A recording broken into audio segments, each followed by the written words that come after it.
My brother stood up at Thanksgiving dinner, tapped his wine glass, and smiled. And in 60 seconds, my entire childhood fell apart. There were 11 of us at that table. My parents, my brother Daniel, his wife, my husband, our aunts, uncles, cousins, turkey, candles, the whole picture. I had no idea that by the time dessert came out, I'd be sitting in complete silence while everyone stared at me with pity in their eyes. Let me back up. I'm the older sibling, 2 years older than Daniel. I worked my way through college, took out loans, built my career from nothing. Graphic design. Small clients at first, then bigger ones. I was proud of that. Daniel dropped out sophomore year, moved back home, said he was figuring things out. My parents never seemed bothered by it.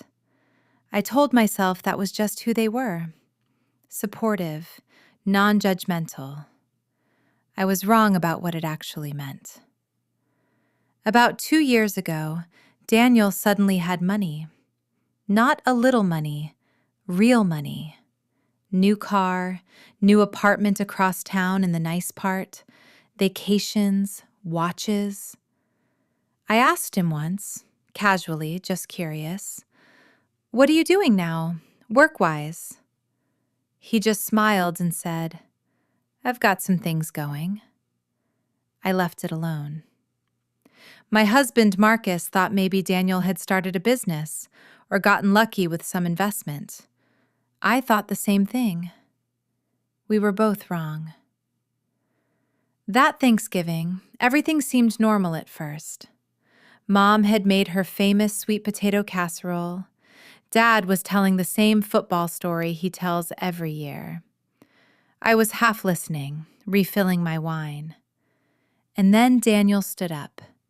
He said, "I want to make an announcement. I want to thank Mom and Dad." Everyone smiled. Lovely. Touching. I reached for the bread. Because without the money they gave me, I never could have built what I've built. I stopped chewing. He kept talking. He talked about the seed funding, how my parents had quietly given him $240,000 over the past 4 years to start his company. $240,000. I did the math in my head 3 times because I thought I was misunderstanding something. My parents were nodding, proud, glowing even. And I sat there with a dinner roll in my hand, completely frozen. Because here's what was running through my head in that moment. I had called my mom 2 years earlier in tears. Marcus had been laid off. We were behind on our mortgage. Just one payment. I asked, barely asked, I was so embarrassed, if they could loan us $5,000. Just a loan. I had said that specifically.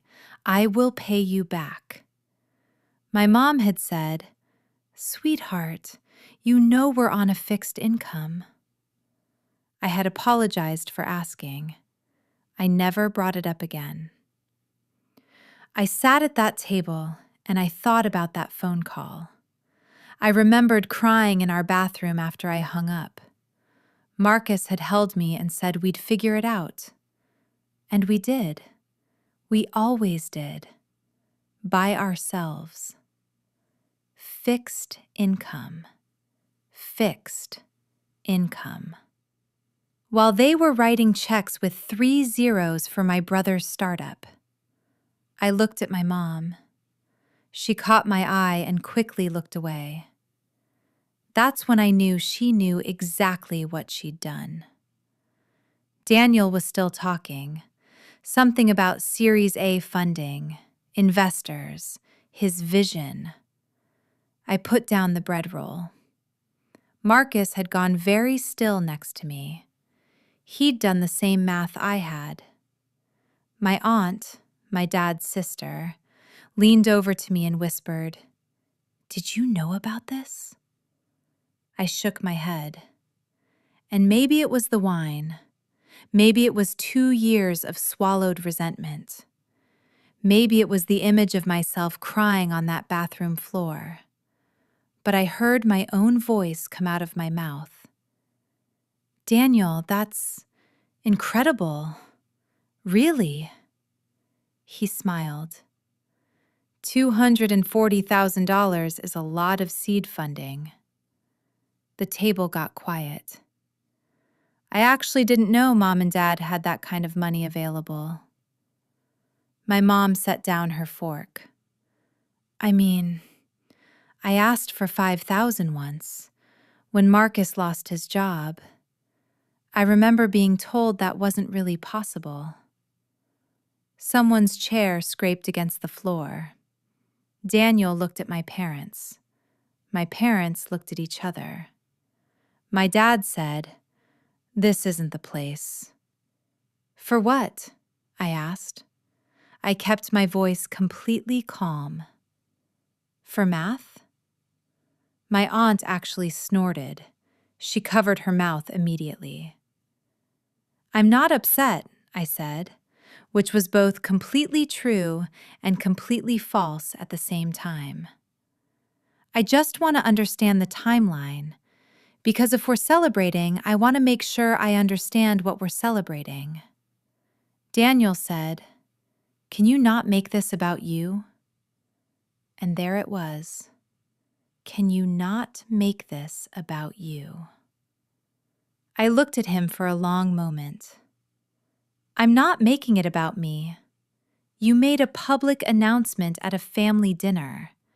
I'm just a family member responding to it. Publicly." My mom said my name in that warning voice, the one she'd used since I was 7 years old. It didn't work this time. "How long?" I asked her. Quiet, direct. "How long have you been giving him money?" She didn't answer. 4 years, my dad said finally. "We wanted to give him a chance to get started. And when I called you, crying, that was different." "How?" Marcus said. Everyone looked at Marcus. He almost never raises his voice. He's the calm one, always. He wasn't calm now. "How was it different?" he said again. "She's your daughter. We needed 5,000, alone. How was that different?" My dad opened his mouth, closed it. And that silence told me everything I'd needed to know for 2 years. We left before dessert. Marcus got our coats. I hugged nobody. I said goodbye to my aunt, who squeezed my hand and held it for a second longer than a normal goodbye. In the car, we didn't speak for about 10 minutes. Then Marcus said, "I'm sorry you found out like that." "I'm not," I said, and I meant it. Because here's the thing nobody tells you about family secrets. They don't disappear when you don't know about them. They just live in you as a vague, formless ache, a feeling you can't name. Why do I always feel like the one who has to figure everything out alone? Why does Daniel always seem to land on his feet while I'm white-knuckling it? Why, when I called my mother in tears, did she sound inconvenienced? I had spent years answering those questions with explanations that protected my parents. They're just more worried about Daniel. He needed more help. You're stronger than he is. They knew you'd be okay. Now I had a different answer, and it was simpler. 3 weeks after Thanksgiving, my mom called me. She wanted to apologize. She said she was sorry for how things came out. She said it was complicated. She said she and my dad had worried about Daniel in a way they hadn't worried about me because I'd always been so self-sufficient. I let her finish. Then I said, "So I got less because I needed less?" She was quiet. "I became self-sufficient because you taught me I had to be. Because when I asked for help, the answer was no." She started crying. I told her I loved her. I told her I needed some time. And then I hung up. I don't know what happens next. With my parents, with Daniel. His company is doing well, by the way. I looked it up. Good for him. I mean that. But I know something now that I didn't know before that dinner. The story I told myself, that I was independent because I was strong. It wasn't the whole truth. I was independent because independence was the only option ever given to me. And the hardest part isn't the money. The hardest part is realizing your parents looked at two kids and made a quiet decision about which one needed to be caught when they fell. And you were the one they decided could handle hitting the ground.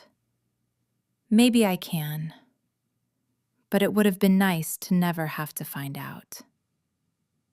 Have your parents ever treated you and a sibling differently? Drop it in the comments. I read every single one.